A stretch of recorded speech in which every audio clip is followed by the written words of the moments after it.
Hi guys, welcome to the 11th episode of the podcast called Intro to the Philosophy of the Human Person with Jai. For today's guest, let me give you a little detail about him. He is a counselor from Indang Cavite, and of course, the topic for today is the human person, intersubjectivity, and genuine communication. I am your humble host, Jai, who has a blog site called Jai's Personal Blog, which mainly talks about my activities and performances from my current school. Alright, today's guest. Welcome to the 11th episode of Intro to the Philosophy of the Human Person with Jai.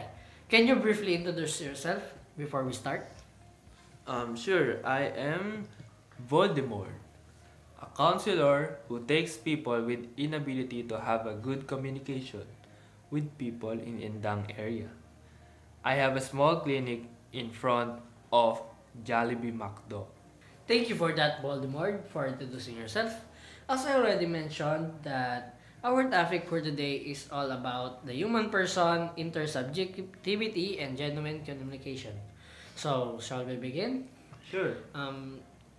In understanding the human person, intersubjectivity, and genuine communication, I have first a question for you, Voldemort.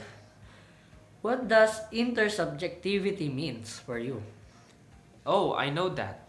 Intersubjectivity, it is known as a relationship that is commonly supported by genuine communication, founded on mutual respect for each other as subjects.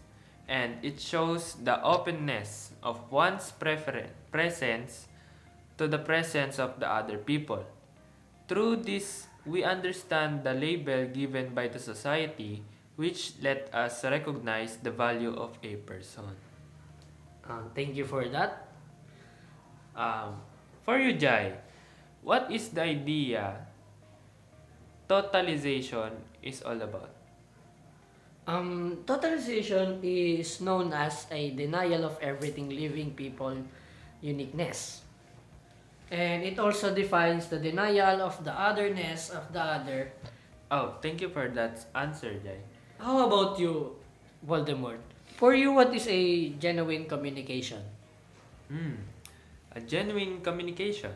It will only happen if a person will realize that he or she will never be able to know the other person completely. And if a person will open himself or herself to the possibility that he or she will learn something different from him or her.